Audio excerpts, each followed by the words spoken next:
Our policy debates often focus on opportunity for the next generation, and rightly so. But how do you turn a vision of upward mobility into tangible policy reforms that make a difference? A system that is probably the most important of all the things we can think about in our system, in our country, is make sure our kids are coming out with knowledge, with confidence, and vision, and the ability to know they can move our country further in a very positive way. On this episode, we discuss how education, family, work, and infrastructure can all play a role in helping families and children thrive. You're listening to Defending Ideas.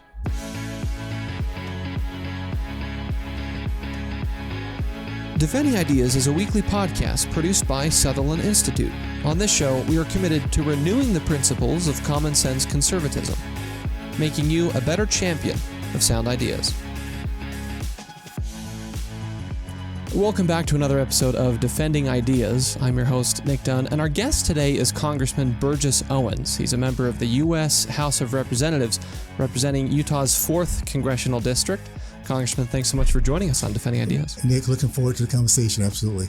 So we want to talk about upward mobility today and dive into some specifics around things like education and work and infrastructure.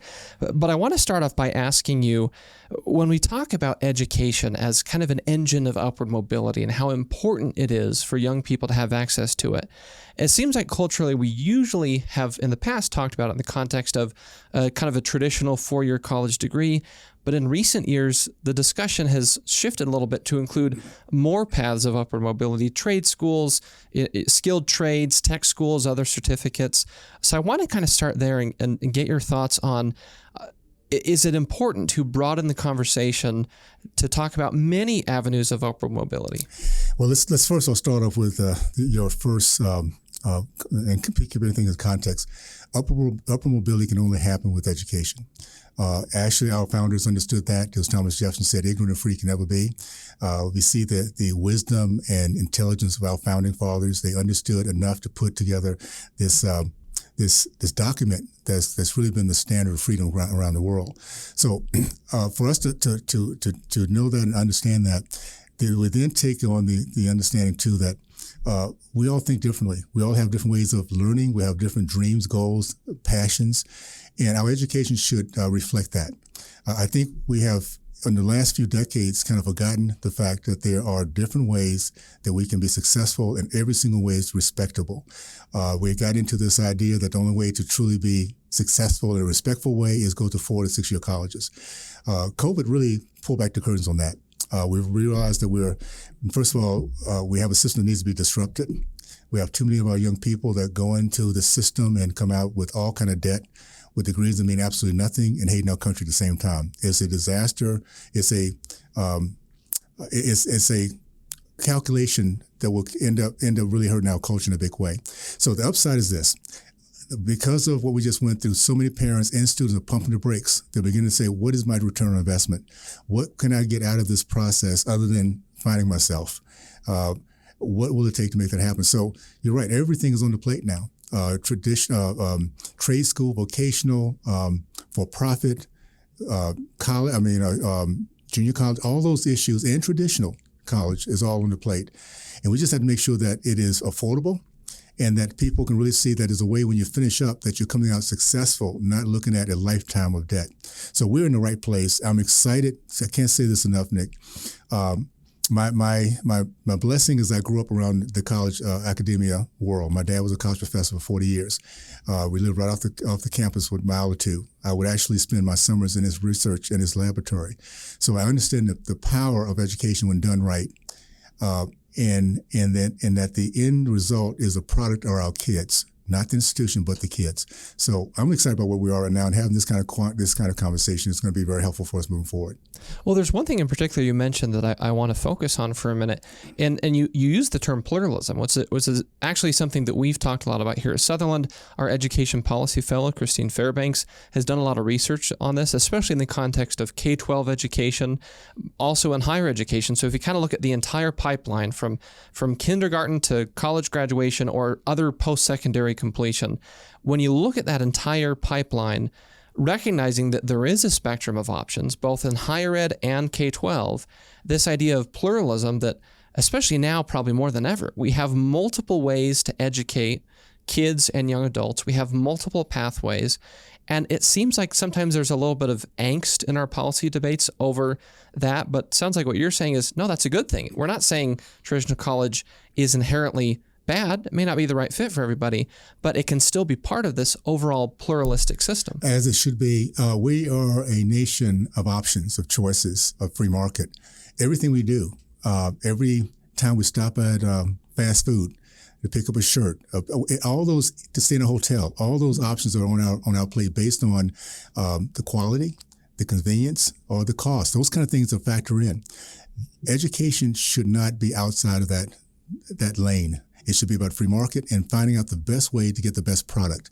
I think what we're now back to, which is important, when I was growing up, this is what it meant. A product is not the institution. Our focus is not how institutions can succeed and how they can be profitable. It's the kids that come out of it. The product are our children. And if our children are coming out with not understanding how to succeed, then the product is a terrible product. So what we need to do is figure out how we open to the free market, make sure that every option is on the table. We're getting a system of free market of education where we're attracting the very best educators. That's the other piece. Why is it this the only institution that the best teachers are getting paid as much as the worst teachers? And in some cases, you go to some colleges, the worst teachers are making a whole lot more money than everybody else and not really doing very much. So we have to make sure that the free market is part of that conversation. And how can we make sure that those who truly love to educate, and again, my mom and dad I understand what it looks like, that they are drawn to an institution, a system that is probably the most important of all the things we can think about in our system, in our country, is make sure our kids are coming out with knowledge, with confidence and vision and the ability to know they can move our country further in a very positive way. You mentioned a couple of things that I want to see if we can dive into specifically with regard to maybe what needs to change. Are there policy barriers, or are there other things that we ought to consider as a society amending with respect to K-12 or higher ed? And then I also want to get into where you see there's actually some common ground, that this is not or doesn't have to be a polarizing issue. There's a lot of interest in options for parents and kids. And so I want to get to the common ground, but maybe start with that question of what do you see as some of the specific things that you think we need to change, either in K-12 or post-secondary? That's a good question. I think the biggest, and as I think about the things that I'm putting forward, the bills that I'm putting forward, it really comes down to choice. It comes down to what is the priority of those who are running institutions. Is it the buildings, the amount of money that's being flowed into endowments, or is it the product and the accountability for that product that comes out? So we have things like vocational schools, trade schools, junior colleges, online, that they actually have parameters they have to fit in to make happen in order to get funding. Every college should have the same parameters. It should be a level playing field in terms of what are the expectations for success. How can we measure if you're not making it? If you're not making it, if you're failing for any reason, I don't care how big the college might be, funding needs to be taken back and put to those areas where we're getting success. That is the way the free market works. So I think the biggest part to your questions, we're going to be putting bills together to address it, but we need to get back to bottom line. First of all, we're teaching how to read, write, think, and succeed. We're not talking about all this political mess that's out there, the wokeness. We need to get away from that. That's not getting our kids to where they're succeeding. We need to make sure that meritocracy is part of the equation. We should never be in a position where there should be some type of entitlement that certain schools should just be getting money just because they're certain schools. That income that we're paying out to every school is based on merit, based on success. And if they're not succeeding, they need to figure out why they're not succeeding and fix it or have our kids go somewhere else. I'm a very strong proponent of letting the money follow the child. If the focus is on the child, then what's wrong with that? If the focus is on the institution, of course, there are going to be people that are very upset about that. I'm not an advocate of monopolies. I don't think in any place in our country where monopolies exist, you get the best product, the best value, all the things, the best pricing, because they don't have to. So we need to make sure our school system is reflective of our free market system, that we're proud of the product that we're producing. And it doesn't matter really what zip code. Here's another thing that I'm really convinced of. Education should be looked at as a civil rights, a life lived in pursuit of happiness. You can only get that if you're educated, if you can think, if you're confident enough about yourself that you can actually talk to somebody who might not agree with you, but you have the confidence that you can be civil, you can be respectful, because you know that you have the right thought process, and within time you can convince. Imagine people sitting around a table not agreeing on very much, but being civil because they realize if you give them time, you might be able to convince me. We have that kind of conversation, then that's how, by the way, we get the Constitution that we had. People that felt that way. At the end of the day, they gave us remarkable direction of how to become a more perfect union. Well, it's good that you mentioned that, because in some ways, I think many historians or students of politics would point to the Constitution as kind of the ultimate common ground document. The debates back then were very, very fierce, very intense. So using that as kind of a reference point, I wonder if you see areas of true common ground in the education debate study. You mentioned sometimes education gets contentious. Are there bright spots where you think, people right and left and in the middle are coming together on this with respect to education? Where can we have some optimism? I'll be honest with you. I have a lot of optimism about the future. I think sometimes going through these tough times, when we the people get a chance to understand what's really behind the curtains, we then force change. Right now, we're very polarized when it comes down to education, unfortunately, based on party. We have one party that's very much into labor. They're very much into concentration of power and profits. And with that, you have the institution being focused on versus the kids, the parents. On the other side, we believe in free market. We believe that through merit, you show us how the product works out best, and we'll make sure we fund that. It's going to come down to we the people. Those are listening right now. It's time to get involved, which I'm excited about the fact we're as engaged as we are now. Parents really saying, what, I need to understand what's going on. We need to also take that to the voting booth, because at the end of the day, those who reflect the values of what's best for our kids will be seen in D.C. And as long as we're not sure where the priorities are, and I think basically at the end of the day, before COVID, I'm going to use a scenario that I use a lot. We kind of lived in this freedom bubble. As parents, grandparents, we focus on our kids, our memories, our businesses, our vacations, retirement one day, not knowing there's evil on our doorsteps every single second of the day. And that evil is that ideology that hates what we believe in. America has been built on faith, family, free market, and education. That's who we've always been. We want to pass that to our kids. There's an ideology of Marxism and socialism that hates every one of those tenets. They've been succeeding over time, and that's why we wake up one day and say, "Wait a minute, where did this come from?" We had no idea that it's been slowly introduced throughout our system and going after our kids.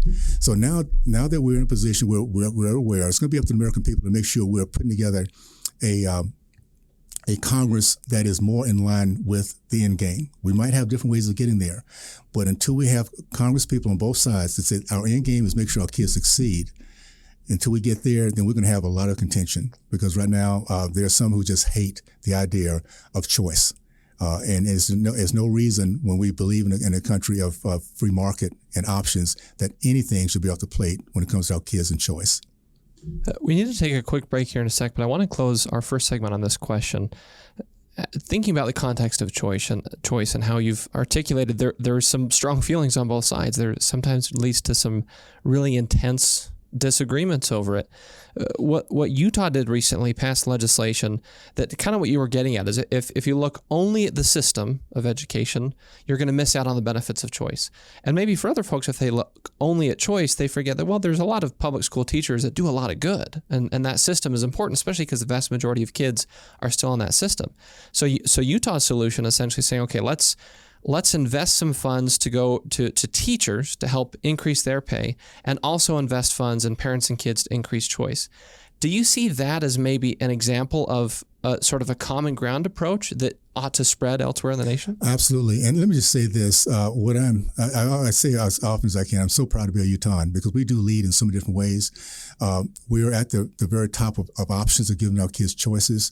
I think, and as this legislation came out of the state, I remember being in my office, I stood up and applauded, standing ovation, because those are the kind of things we need to do. Now, there are going to be some folks who don't like that either. It's not enough for them. But at the end of the day, you have to get back to, again, what is it that we're trying to get done? Parents should have a choice. They know their kids. They know what works for them. I have 6 children here, and I look at my 16 grandchildren. It's amazing the options that we've been given: homeschool, online, live school, private school, all those things on the plate because every child is different and every child deserves to be successful, and every mom and dad knows what that would take. We should be the place that gives parents those options and choices and letting each and every parent know exactly what's happening day to day of what their child is going through, so they can actually make the changes they need to make because they know them best, and move that child forward for sure. Well, when we come back, I want to talk a little bit more about how education ties in with other aspects of public policy, but it's all kind of under this umbrella of upward mobility. It's about creating opportunity for the next generation. We've been talking with Congressman Burgess Owens. This is Defending Ideas. We'll be right back. Sutherland Institute is an independent, nonprofit public policy think tank based in Salt Lake City, Utah. Our mission is to defend the principles of the American founding and strengthen the institutions of civil society essential for those principles to endure. Sutherland provides research, events, and multimedia to policymakers and the public to promote the principles of faith, family, freedom, opportunity, and responsibility. Visit sutherlandinstitute.org.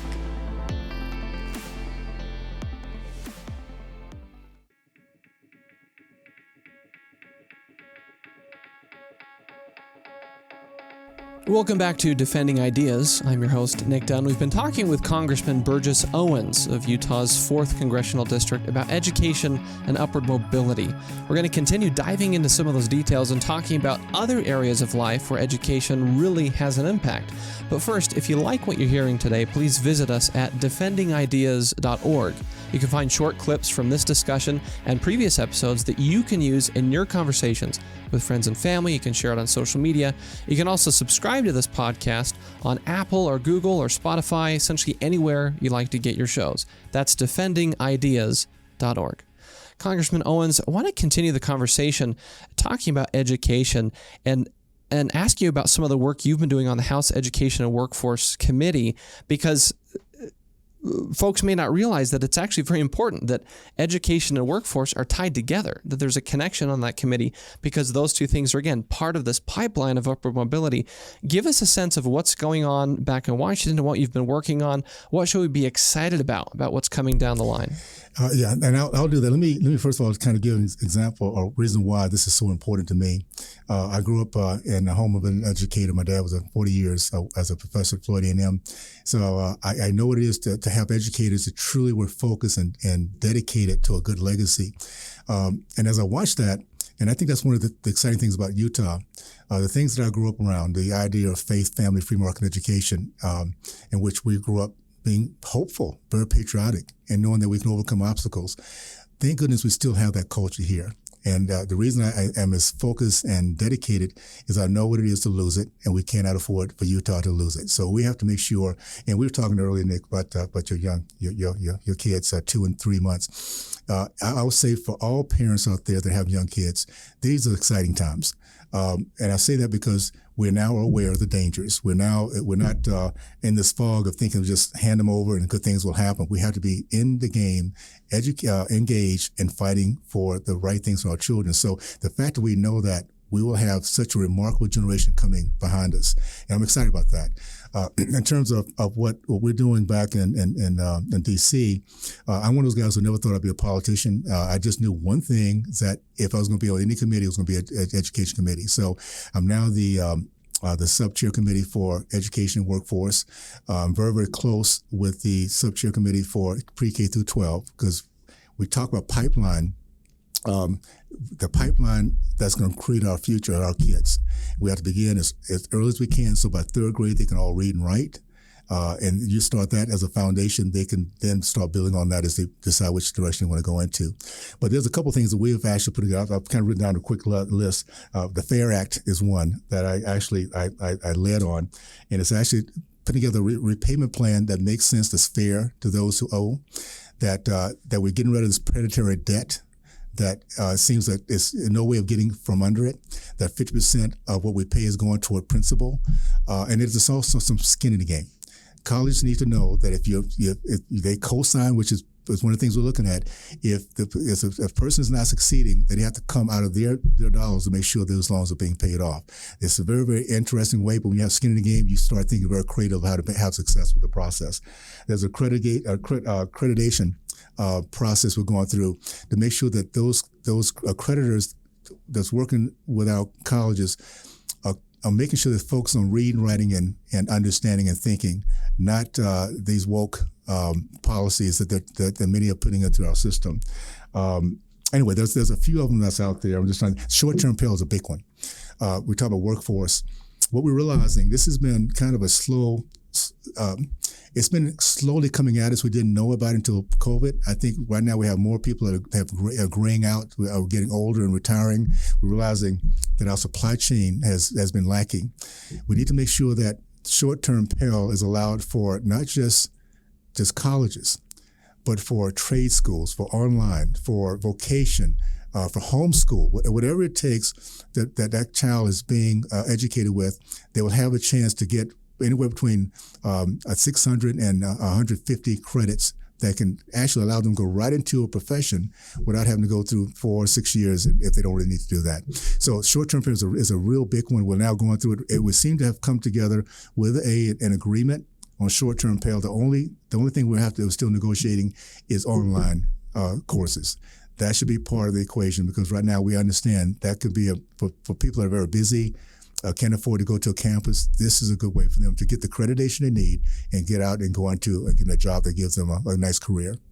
I'm glad you mentioned some of those, because I think it illustrates well what we talked about in the last segment of broadening the options and the pathways and applying essentially very often in public policy where the public dollars go is sort of what the rules of the game are. That's what the system is. So if we can expand some of those options to create more of a multitude of pathways, that's what you talked about before, that many channels of upward mobility can now be part of it. And that's another piece of that is that federal connection. What we have to keep in mind, remember, and fight for is decisions need to be on the local level as far down as possible. Parents working with their teachers, working with their district, working with their state has a much better feel of what it takes for that particular school or district to succeed versus us back in D.C. The problem is that we've seen over the decades an overreach of the federal government, where they send dollars and they have all kind of strings attached. And before you know it, schools cannot do what they really want to do, because if they do it, they lose the dollars. That has to be a disconnect with that. And what we're looking at is how to do that. And the upside of being in Utah is we have such a collaborative state, because we do our end game are our kids. And let me just say that, just for those who are listening, the uniqueness of our state, I can't overstate. I've been here for 10 years, and I think about what draws people like myself to this state is the service, the entrepreneurship, the innovative spirit. We have the only culture I can ever think of that we work for 18 hard years to make sure our kids can go someplace where nobody else wants to visit. They serve for 2 years, they come back, and we celebrate on both sides of that coin. That creates a culture that's very different, of service, of empathy, of being creative to get outside the box and think about how to get solutions, of facing fears that we all have. So we have to understand that because of that culture, we have a remarkable opportunity to impact literally the rest of our country and the rest of the world. So we have to make sure we're allowing ourselves to not only build this workforce that's here, we have the right kind of colleges to get that done, but also have the infrastructure, the housing, the broadband, that our kids can actually stay here, whether here up north or down south, and continue to build our culture out. We don't want our kids and our grandkids to have to move someplace else because we can't support them like we want to. So that's a big piece of it. You mentioned cultural norms, and I want to talk about that for a little bit. When we talk about education and upward mobility generally, I think often there is, again, rightly so, focus on education, on workforce vocational programs, on job opportunities and the economy. But I think something that we ought to talk about more is those cultural norms embedded in decision-making for young people. And one in particular, something that we've been doing a lot of work on here at Sutherland, is the idea of the success sequence. This data found from initially Brookings and then AEI and others, so it's very bipartisan, compelling data that for folks who, when they're young, if they finish at least their high school education, get a full-time job, and then if they want to have kids, wait to do that until marriage, if they do those things in that order, they have a 97% chance of not experiencing poverty. And the large majority will reach the middle class or beyond. And so this idea of the success sequence we've been exploring, is that something that needs to be a better and stronger part of our upward mobility conversations and education elsewhere? What's your take? It has to be. What we have to do is recognize that our country knows what success looks like. That's the reason why we have the most robust middle class in the history of mankind. And let me just say something about middle, because you brought that up, and it's such an important piece. The middle class is what makes us unique from every other country. It's the place where people have empathy, they have appreciation, so that faith is strong.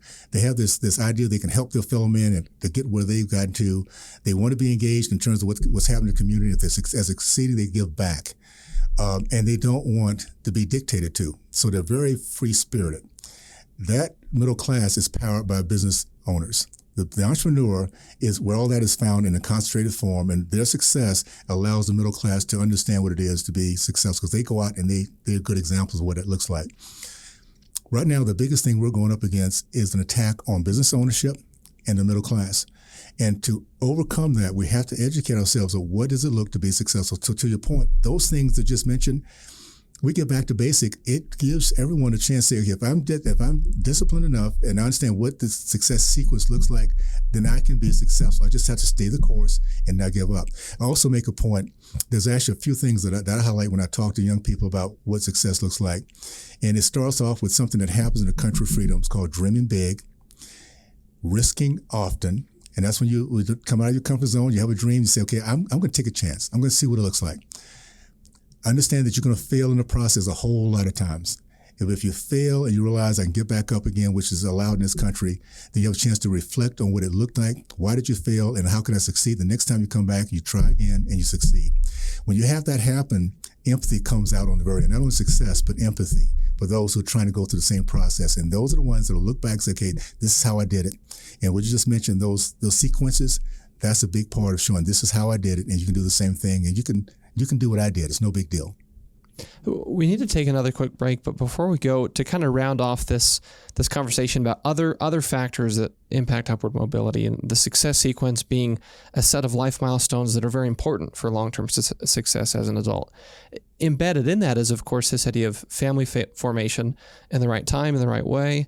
And so I wonder if you have any thoughts on, even when we talk about education or upward mobility in general, what is the role of the family, the role of a stable married couple family structure for the outcomes of kids? And is that something that kind of gets short shrift in policy debates that you're involved in back in Washington?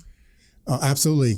Remember when I started off and said that this country and the community I grew up in, there's 4 basic tenets: faith, family, the free market, and education.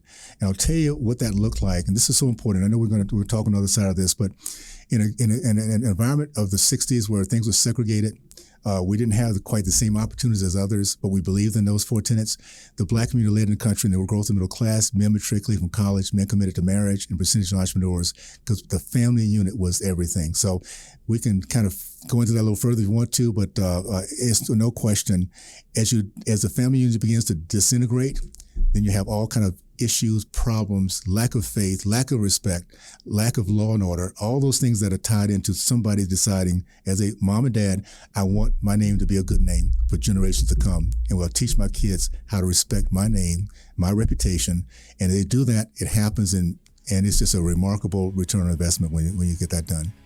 Well, when we come back, one of the other things I want to make sure we get to is some of your work on transportation and infrastructure, which those 2 things kind of aren't always included in upward mobility conversations, but they're very much related for the success of families here in Utah throughout the country. So we'll get into that. You're listening to Defending Ideas. Our guest is Congressman Burgess Owens. We'll be right back.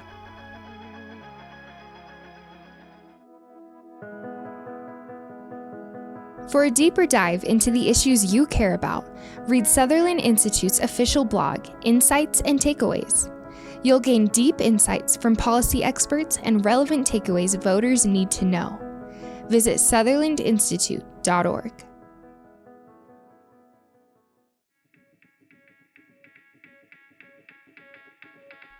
Welcome back to Defending Ideas. I'm your host, Nick Dunn, and our guest this week has been Congressman Burgess Owens, representing Utah's 4th Congressional District. Before we jump back into the conversation, I want to mention, if you like what you're hearing today, please visit us at defendingideas.org. On that page, you can find clips you can use in your conversations with friends and family. You can subscribe to our podcast on any of the major streaming platforms, wherever you like to get your shows. You can also go to YouTube and watch the whole thing if you prefer to watch, and subscribe to our YouTube channel. That's defendingideas.org. Congressman, I want to round off our conversation. We've talked about education, both kind of the importance of it generally, as well as some policy reforms. We've talked about social norms around things like family formation and work. I want to kind of come back to some of those policy levers that can make a difference for folks. And it's not very common to talk about something like transportation infrastructure in the context of upward mobility. But it's very, very related. In some of my previous work talking to folks trying to escape poverty, sometimes the challenge is transportation. If I can't get to work, that's a problem. And obviously for families, we want to be able to live in a community where I can get to and from work and I can get back home to my wife and kids, where families can get to school, to recreation. And so as we think of the context of education and family and work and upward mobility, we need a system that can support people to be able to get around, to flourish and live the American dream. Can you give us some insights into maybe some of the things you're working on in the transportation space, and through the lens of Utah's growing really fast, so we've got a lot of work to do? Yeah. Again, the upside of being a state that is so attractive, we are the fastest growing state in the union since 2020. We have a better, I've never seen the kind of collaboration we have as a state between federal, state, local. We're very innovative. We want to, as we grow our economy, to keep our kids here. You put all that together, transportation infrastructure is a key factor of that. We're going to grow. The secret's out now. Utah is a place that people want to come to. So we have to decide on how smart we're going to grow with that process. And that's what we're doing. Education, transportation allows us to start looking at how does broadband fit in to communities further south, so they don't have to come north, that they can actually build businesses, have the education they need for their kids, grow their culture in a smart way. We have things like the inland port, which is so exciting to actually be looked at as the hub of the West. We have right to work state, so we can literally do things in a way that they're very, very nimble at a good cost, and have communities throughout my district in particular that are adding in to the export-import business. So that and then having an airport that is really by far one of the best in the country, Salt Lake City Airport, and where they're heading off right now. My point is, as long as we have the land mass. We do have it. We have to get some of that back. Right now, 70% of our land is now been taken by the federal government. That's one of the first things we're going to address once we get back in power with the president and the House and Senate, is to get that back so we can start using our land in a much smarter fashion. But the key is this: if we're going to grow, can't get around that. How to do it so we can hold on to our culture. That's where this committee, and actually it's the first time we've had a representative on our committee for 20 years, and it's the best time for us to have these kind of conversations, at least. Well, as we talk about growth, that's one of the things that I've actually, at times been surprised by, that sometimes very local neighborhood-based growth, whether it's housing or roads or other aspects of infrastructure, can also become very contentious, sometimes even more so than some of the big national issues we hear about a lot. And so I wonder if, in the context of it's a tough issue, there's strong feelings about it, do you see areas of progress or common ground, either things going really, really well here in Utah or kind of glimmers of hope on the federal level, recognizing the proper role of the federal government, that, as you mentioned, there's a lot of stuff that happens locally and regionally, but what are some positive moves that are going on in the world of transportation infrastructure? Well, first of all, you're right. The key is how do we hold on to what we love, the pride in what we are, but yet recognize we will have to grow. We can't stop that. And I think part of that equation is, can we also make sure we keep as many of our kids here as possible? Can we develop a workforce that not only is being developed here, but also stays here? There's the idea that we all have, those of us who grew up in great times say, man, I love the good old days, and the good old days are leaving. We want to make sure we can hold on to as much as possible. Well, if we can work out a vision for our state, my district particularly, that we can actually start moving a lot of the growth down south, and each area that's growing, for instance, look at the inland port, holding on to the culture that they want, making sure that it still reflects who they are, because more of that land is, and more of that movement of growth is heading south and not just staying right there where we are. If we do that, I think we can kind of alleviate some of the concerns. At the end of the day, though, we have to recognize growth is going to happen, and and of course to do that in a smart way is how we get that done. So making sure we have input, engagement, talking through the process, seeing the vision, long-term vision, will help us to alleviate some of those concerns. You've mentioned a couple times broadband internet and remote work.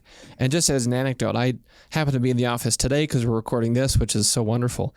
But there's times where I work remotely. There's times where I'm in the office and others are remote. And I had multiple meetings today where various people on the call were kind of spread along the Wasatch Front.